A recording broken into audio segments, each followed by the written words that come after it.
Сёння 9 жніўня дзень народзінаў беларускай паэткі Ларысы Геніюш. Народжаная ў 1910-м на Гарадзеншчыне, Геніюш частку жыцця пражыла ў Празе, дзе выдала ў 1942-м першы зборнік адродных ніў. У 1943-м была прызначаная генеральным сакратаром ураду Беларускай Народнай Рэспублікі на эміграцыі, апекавалася архівам БНР і дзе і была арыштаваная за актыўную грамадскую і мастацкую дзейнасць у 1948-м. Паэтку катавалі, каб даведацца, дзе яна схавала архівы. Потым судзілі і саслалі разам з мужам Янкам на 25 гадоў. Пасля рэабілітацыі жыла ў Зэльве, дзе і пахаваная. Да канца жыцця Ларыса Геніюш не прыняла савецкага грамадзянства. На платформе Талака рупліўцы распачалі збор сродкаў на выданне кнігі лістоў Геніюш да ўнукаў, поўнай успамінаў паэткі, вершаў, а самае галоўнае – малюнкаў, якія пабачаць свет упершыню.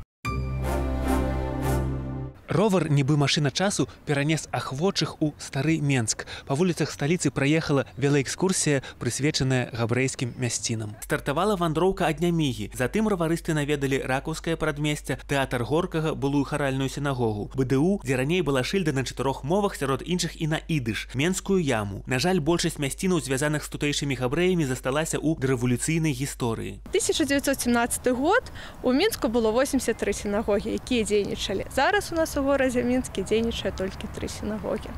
Дзейнічае таксама музей гісторыі яўрэяў на вуліцы Харужай і месца, якое займаецца вывучэннем падзей Халакоста, гэта гістарычная майстэрня. Першы помнік загінулым у часе генацыду, дзе было ўжытае слова габрэй замест абстрактнай формулы мірныя савецкія грамадзяне. Алея праведнікаў, мемарыял складзены з надмагільных камянёў. Менск насычаны габрэйскімі мясцінамі. Хуткая азнаямляльная экскурсія на ровары займае сама меней 2,5 гадзіны. За маленький период времени можно проехать много мест, посетить, посмотреть.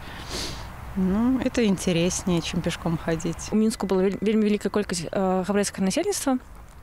Я спадзявалася даведацца нешта новае для себя, некие такие цікавосткі. Почти все те места, которые посещаешь в обычной жизни, ты не знаешь, что они относились на самом деле к еврейской жизни прошлого века. Наступная вандроўка, арганізаваная экскурсійным таварыствам «Менскі велашпацыр», адбудзецца ў канцы месяца і прысвечана яна сталічным славутасцям. Андрус Текінданг, Белсад.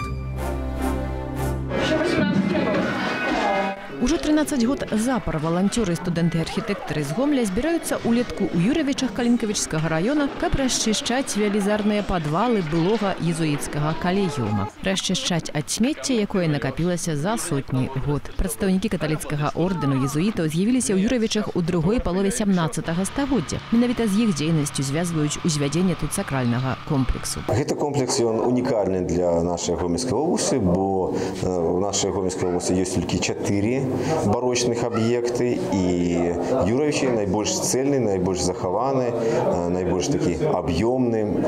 І гэта, конечно, для Гомельской области вельми важно. Подвалы я такие огромные еще не видела в своей жизни, поэтому тоже интересно. И работа интересная такая, коллективная, много знакомств, тоже интересно. Вот.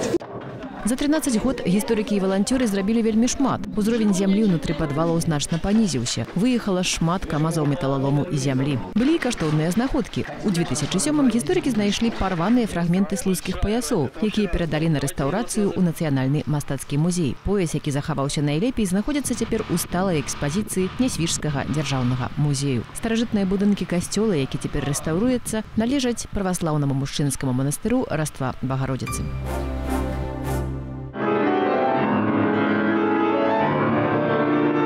Камерная музыка – адзін з самых тонкіх жанраў музычнага мастацтва. Яна здольная раскрыць усю разнастайнасць і выразную сілу чалавечых пачуццяў.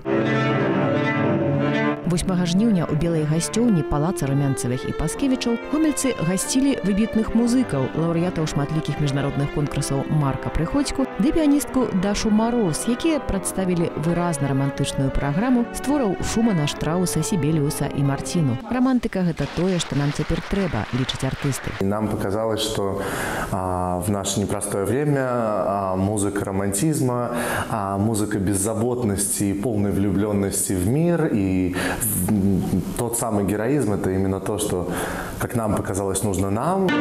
Падтрымлівае думку Марка і Даша Мароз, піяністка, якая ўвесь апошні год, па яе прызнанні, займалася выключна сучаснай музыкай. Я просто как человек настолько устала от постмодернизма. Есть же старинный баян о том, что вот кончится постмодерн, вот мы и заживем. Что как-то захотелось, знаете, как после современной русской литературы Пушкина читать. Вот как-то так, наверное. Марк Прыходько, вучань прафесара Владимира Перліна, вучыцца цяпер у кансерваторыі ў Нью-Йорку, а адначасова насычана канцэртуе. Даша Мароз, лаўрэат больш чым 20 міжнародных конкурсаў, з ахвотаю бярэ ўдзел у праектах як класічных, гэтак і смелых, з асаблівай увагай да беларускай музыкі. Ольга Гардзейчык, навіны культуры.